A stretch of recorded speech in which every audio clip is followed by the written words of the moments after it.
Hello guys, and welcome to another moral reef keeping video. Just as promised, I was going to do another video when our nitrogen process started taking place in our Fluval 6-gallon edge nano reef. Like I told you before, you can start this process without adding fish or adding a dead piece of shrimp even. All you need is your live rock. Just be patient and the process will start. Today I'm up at 6:30 in the morning doing testing. Which is becoming an everyday part of this hobby. So if you're not willing to add this type of thing to your routine, then you might want to think about a different hobby, because testing is definitely something that is going to help you achieve your goals and what you want for your nano reef, or even for a bigger saltwater aquarium. So testing is going to be number one for you. And this morning we have noticed that our nitrogen process has started taking place. If you notice in the picture, you'll see 3 test tubes and 3 test cards. The first one's going to be your nitrite, the second one's going to be your ammonia, and the third one is going to be your nitrate.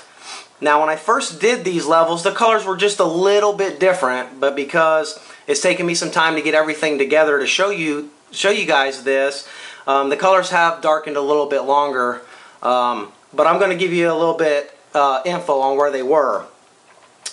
The nitrite, which is the purple one you see on the left hand side, was at 0.25. You want that level to be at 0. The ammonia was also at 0.25, and you want that to be 0. The saltwater nitrate was at 20, and you want that to be 0. So as you can see through the colors of the test tubes, they're nowhere near the colors that are right at 0. So obviously we are going through a process in our tank.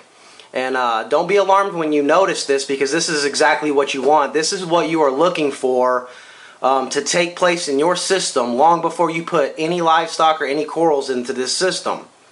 Now I can't give you an estimated time on how long this is going to last, but just be patient and keep testing your system. Just keep testing it and just watching your levels. The first thing that you're going to notice is the ammonia, the one in the middle, is going to be the first one to spike. Then your nitrite is going to be the second one to spike. Then your nitrate is going to be the third one to spike. And as you can see, all 3 levels are not sitting at 0 right now. So we have started this process. When this process will end, you will start noticing your ammonia, it will be at 0.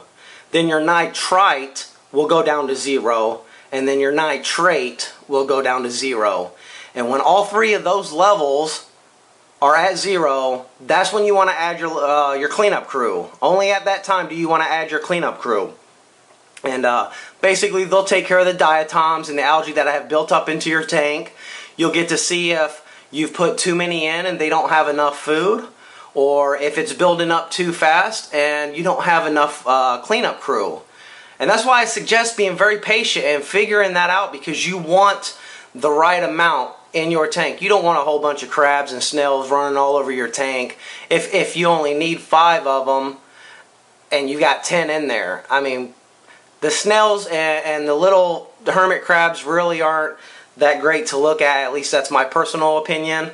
So I'm only going to have exactly what my tank needs, and it requires to keep the algae and the diatoms and stuff like that down. So I just wanted to give you a little show of that. And also, as you can see in front of you, this is our testing kit that we actually use for our big saltwater aquarium that we have, our 75-gallon.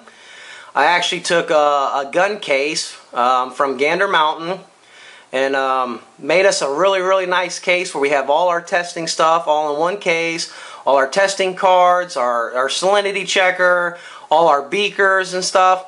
And as you can see, it turns out really nice, and it's real easy. It's real easy to take it from one tank to the next, or even take it to a friend's house if they're having trouble and you need to help them diagnose what's going on with their tank. So I just wanted to show you a little bit of that. I also got one other thing that I want to show you. Now here's a picture of our Fluval 6-gallon edge aquarium, and as you can see in the back, there's a little rod that's in the middle of a suction cup.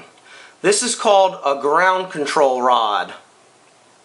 And we've installed these in our big tank and both of our Fluval edges now, because they're gonna take the stray voltage that is found inside saltwater aquariums, basically your static electricity that is built up from using your pumps and using your lights and using your filtration systems and using your protein skimmers and using your bioball reactors and stuff. Everything that you use, your heaters, anything that is electrical that goes inside a refugium or inside your tank, you have the possibility of some stray voltage. So you definitely want to have this rod inside your main display. And the reason for that is because that static electricity will actually keep shocking the fish. And you can lose fish, you can lose corals that way. And even if you don't lose them, it becomes a nuisance to the fish. And then a lot of times when you put new fish into a new environment, they have that shock effect going on.